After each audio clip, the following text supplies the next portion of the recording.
A Virginia teachers union demands schools stay closed until fall 2021 because of COVID. That's just awesome. Why don't we start paying virtual salaries and virtual benefits to these clueless virtual educrats? Somehow I think they changed their tune. I'm Dr. Duke, she's Katie, and this is the Dr. Duke Show.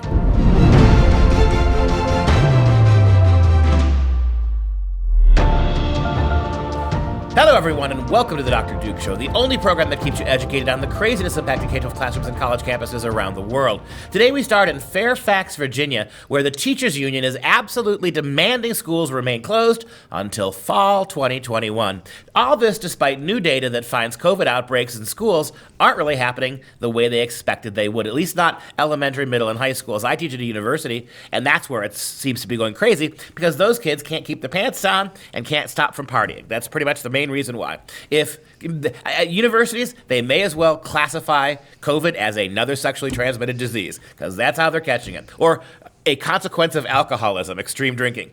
But at the elementary, middle, and high schools, we don't have this problem. And so these teachers are telling, their teachers union is telling the state of Virginia, no, we're going to keep them closed till 2021, August of 2021. Well, of course, and it's the Fairfax Education Association. And they, of course, put a petition out, and it's being sponsored by the labor union. And, of course, it's called Keep Fairfax County Public Schools Virtual for the 2020-2021 school year. They've gotten about 1,500 signatures the last time I checked, and they claim, according to the petition, that schools are an important part of our communities and play a critical role in supporting our children as a whole and not just their academic achievement. It's time to draw the line to protect the health, safety, and well-being of students, school staff, their families, and communities. You know, we've reached the point, there's an article in the news today about what plan is there? If it weren't for COVID, Donald Trump would be just kicking butt in the polls. And the fact remains is that, you know, whoever you think you're voting for, Biden or Trump, what's the answer? What is Biden's response? What is his one response? I'll mandate masks. A, you can't. B, if you could do that as simply as that, we would have this problem under control already. And Trump's point? Plow on. I mean, and I actually happen to think Trump's right. We've reached the point, this COVID thing has become a bellwether for what the two sides of American culture. On the one hand, you have the overreactors, you have the let's shut everything down, the let's destroy the economy, let's hold people up for a dozen years if necessary, until every aspect of the virus is gone. We have 8,000 viruses. On the other hand, you have those who say, okay, as we see, the vast majority of people who get sick aren't going to have problems. Little kids are not getting sick, period. Little kids are not transferring it and getting sick, period. It's only the extremely elderly or those who are already immunocompromised in some way. And let's just find workarounds for them. Instead of altering our entire culture for something that's not going to matter to most of us, and the sooner everybody gets it, the better. But you find workarounds for the extremely elderly. If I were president of the United States, can't demand it, but I would ask every major business to set aside certain hours and certain days for those who are most compromised. And on those days, you let them in one at a time, or you let them in small little groups of 3 at a time, do what you got to do, and the rest of the time, we go about our business as normal adults. But no, that's not where we are. They're going to just keep closing it down because, hey, Fauci, get ready to be wearing your mask all through 2022, Fauci said. All right, well, let's take a look at the letter from the petition, the specific points that they make, that this letter will be sent to the Fairfax County School Board and the superintendent. Here we go. As employees, parents, and community members, we petition you to the following. Draw and hold the line by keeping Fairfax County Public Schools virtual for the remainder of the whole school year. Science and health safety data support and require that no one should return to in-person instruction until there is a widely available, scientifically proven vaccine or highly effective treatment. The metric for safe reopening should be 14 days of zero community spread. Where does science and health safety say this? I love how they have all these science. Well, look, we're a school. We're citing science. Yes. Science means, and health safety data support and require. Really? Yes. Okay, this is a school. Where are your footnotes? Where have you documented your sources? We don't put little footnotes in there. Too much reading, small print. Yeah, we can't do it. Right. So what they say, again, the 14 days of zero community spread. And so then they list off actually 5 different points about what they can do with the return to the building in the case that maybe by 2021 in the fall that they could return to the building. They say it should be very limited return to buildings, be attempted for high needs students and families. High needs students and families are the ones. So they're already putting politics ahead of everyone. So only the high needs students and families, and you know who they are. Well, we already have a school, I forget where it is, we'll do a story on this later, but a school that also said when it's time to come back to school, we're going to let the BIPOC kids come first. Right? We'll let the BIPOC kids come first because we want to show when it's time to get back to real business of educating, we're going to put our minority kids first. Of course. Well, so number one, all buildings should be equipped with HVAC MERV 13 filters changed on schedule. All right. Number two, all staff should be provided medical grade PPE, the N95 masks, goggles, face shields, gowns, gloves, foot coverings, laundry service at each site. So how about we just all go to the hospital right now and then we can have class? I love the laundry service. The laundry at each site. Right. So not only do you have to have all that stuff, you actually have a protocol for cleaning it every hour, apparently. If teachers weren't frightening enough to little kids, now just goggle them, glove them, foot them, whole outfit. Kids are going to be terrified. And especially if you're coming back in the fall, like day one of kindergarten, at this point it's K3. Can you imagine the little kids going to school for the very first time? That's what I'm saying. Walking into this. This is what I'm saying. And if this is what they think the classroom should be, I have this question for you. Why not ever not open them again? Basically, that's where by the time we get to August of 21, we'll have a whole year and a half of teaching online under our belts. Mm-hmm. And while it's not perfect, it seems to be giving the kids the same crappy education they were getting before. It's not like they're making them worse. True. So why ever open the doors again? True. All right. So they also say all staff should be provided COVID testing. Well, all staff can get that anyway. Like anyone can go get tested. Yeah, but you'd have to choose to do it. Yes. No employees, in all capital for that NO, no employees who feel unsafe, whether tier 1 all the way to tier 4, should be forced to return before the safe opening metric of 14 days is met. And this is exactly why these schools close them forever, because absolutely, in any job, there are the people who get away with the least amount of work possible. Of course. And those people will do more work to do the workaround and screw the system and screw all of everyone that should be working with them or under them. And that's what these teachers would do. As somebody who teaches both online and on-site for the university, same thing happens at the universities. People are able to opt out. Initially, when they announced this, apparently 70% of faculty wanted to do live classes, 30% wanted to do recorded. By the time school actually started with all the scaremongering, those numbers had all but flipped, right? Yep. And so the vast majority of people are not holding live classes. I've done it every day. And is it tedious to do this when you're wearing a stupid visor or a mask? Yes. But has there been some gross expansion of this disease in ways that are actually seriously hurting people? No, not at all.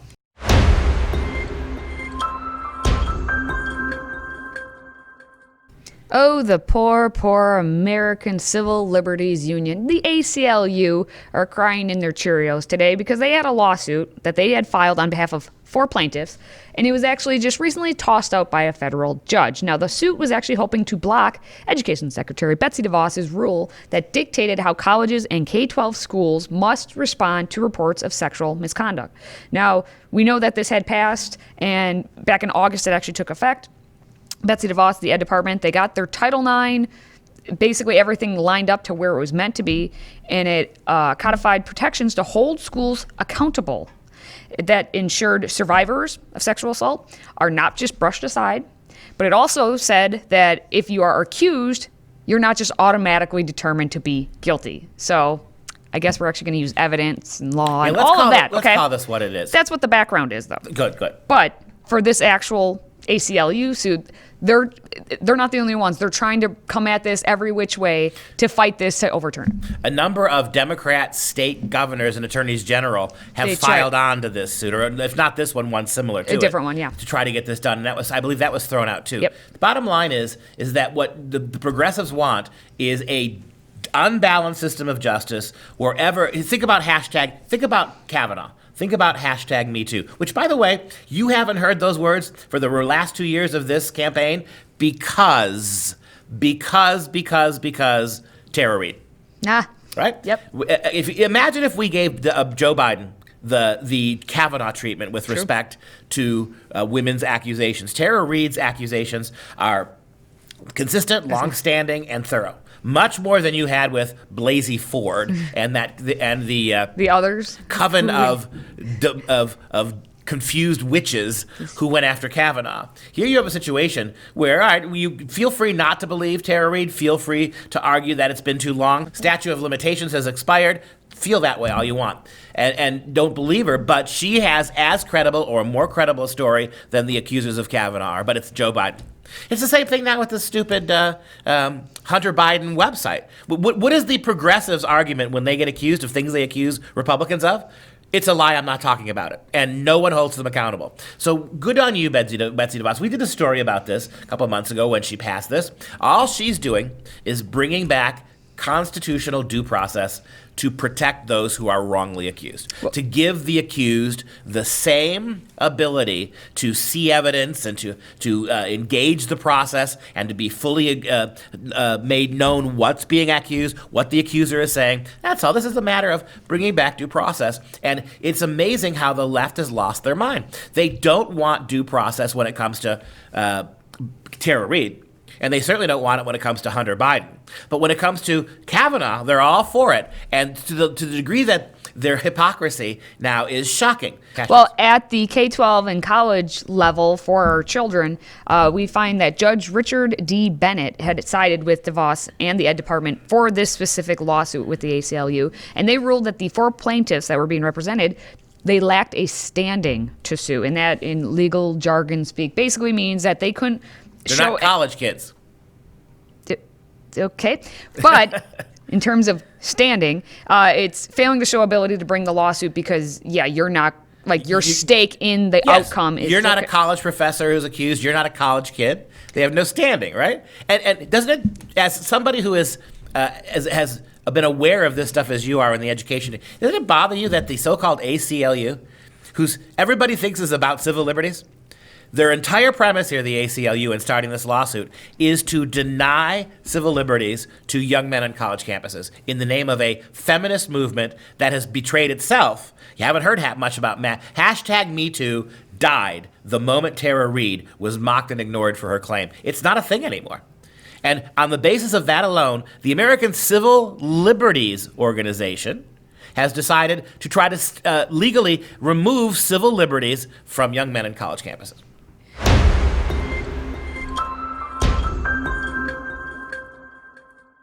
Boop, boop, boop, boop, boop, boop. Breaking news, shock of all shocks.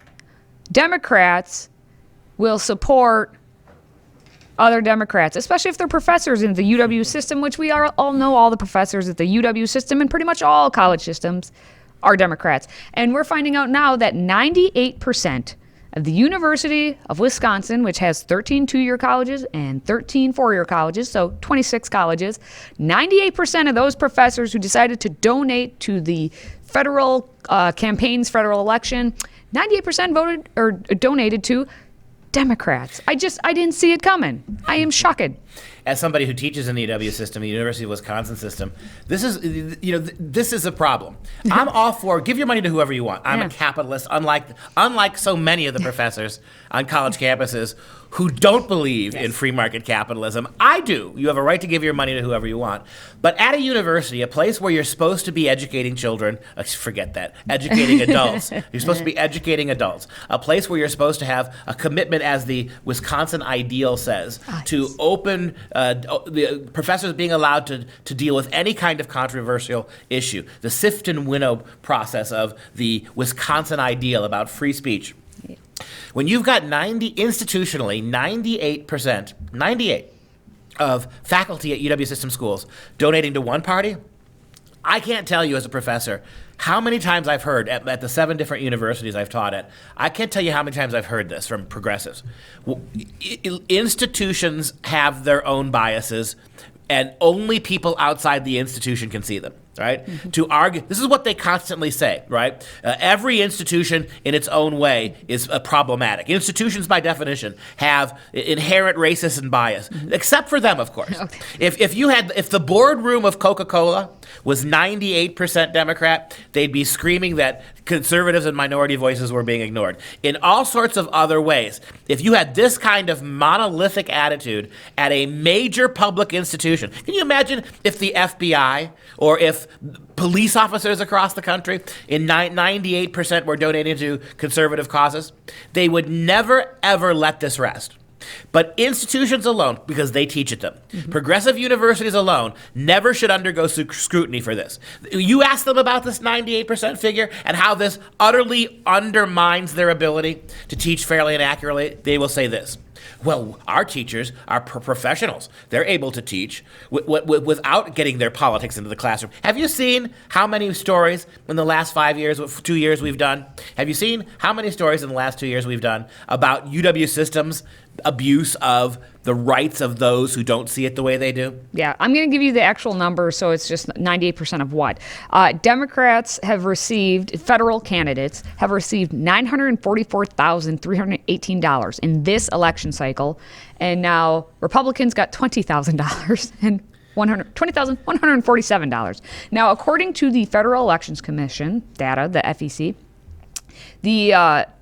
that's from the people who have named their employer. So the maybe only caveat to this would be the fact that, of course, liberal professors are going to be like, yes, I work for the UW system. But anyone who's going to give their money to Republicans might be like, I'm not putting down where I actually work. So that number might, like 1 more percent. Well, doesn't that tell you yeah, I there's know, a problem? It does tell me. But anyway, Joe Biden specifically is getting $205,407 of that money, and Donald Trump got $7,506, which is about 3% of that total overall money. Now, out of this whole system, Trump is still, and we are about a week and a half or so or whatever away from the election, and he is still being outraised by Bernie Sanders, Elizabeth Warren, Pete Buttigieg, Amy Klobuchar, Cory Booker, and Andrew Yang, and they dropped out of the race months and months ago. So that says something, UW system. Now compare this to 2016, where 95.6% of the contributions, so it's gone up. And Hillary Clinton at that time got 97.6% of that money over Donald Trump. If this was the other way around, hate to do the whataboutism, but if we had 98% of donations from faculty in the entire system going to radical Republican organizations, you would see this as a huge project, and you would rightly say an institution like that cannot be educating our children in anything like a neutral way or a balanced way. That's what you would say.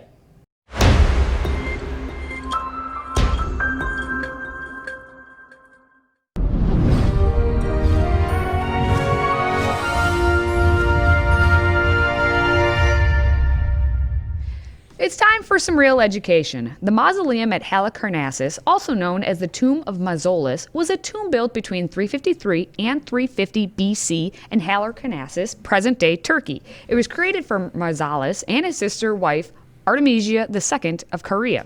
The structure was designed by the Greek architects Satyrus and Pythias of Priene. Its elevated tomb structure is derived from the tombs of neighboring Lycia, a territory Mausolus had invaded and annexed around 360 BC. And the word, you may remember the word mausolus, right? It's from the word mausoleum. This is one of the 7 wonders of the ancient world, and from it we get the word mausoleum, named after this conquering king, Mausoleum, King Mausolus. And so if you take a look at the image, Mike, and of course we were only able to draw, this is an interesting fact, of the 7 wonders of the ancient world, there is only one that has not crumbled. And so this was the last one to fall. This one didn't fall until well into the post-Christian era, post-classical era in the Christian era. But everything else is gone. This one was the last one to standing. Of course, the obvious one, the only one that has not yet crumbled so far, is the pyramids. That's one of the ancient wonders that still remains. It's the only one. But as Katie pointed out to you, and so you're looking here at artists' representations. In 353 BC, Mausolus died, and his queen, who was also his wife and sister, Artemisia, spared no expense to pay tribute to him. The tomb was built on this beautiful hill, as you can see it there, overseeing the city and the ocean. Lovely position right there. The tomb was featured at the center of an enclosed stone courtyard. Stairs to the courtyard were flanked by lions carved out of stone. The architects included many popular mythological scenes portrayed upon the mausoleum walls. Each corner of the tomb has a sculpture of a warrior on horseback to protect that tomb. The structure was constructed from marble, and sculptures of Greek mythology and history are all over the relief, as well as the freestanding statues. Scenes that were depicted include the battle of the centaurs versus the Lapiths, and the depiction of warrior women race. Even the Amazons' queen, Artemisia, lived 2 years longer than her husband. After her death, both she and the king were buried in the unfinished tomb, and it would linger for about 800 years before a series of devastating earthquakes brought it mostly to the ground. All right, just as a reminder, these premier beverage vessels of freedom are keeping this show going. Get yours and support the show by joining the Patriot Club with a one-time $99 tax-deductible donation. Visit patriotclub.us to get started. That's patriotclub.us. Now we're going to wrap things up with the fun fact of the day. According to OpenSecrets.org, in all of 2019, last year, back in the good old days of 2020, just 0.99%, less than 1% of the U.S. population gave more than $200 to federal candidates, or PACs, or parties, and outside groups. And the 3,224,947 large donations, as they're called, the large donors of last year, made up about 75% of all the contributions together. And 40% went to the Dems and 26% went to the Republicans. And the takeaway for that fun fact is that in spite of the fact that we keep pretending it's otherwise, it's the Democrats, not the Republicans, who are the party of billionaires. And that's our show for today. For Freedom Project, I'm Dr. Duke. She's Katie. Until next time, stay educated, my friends.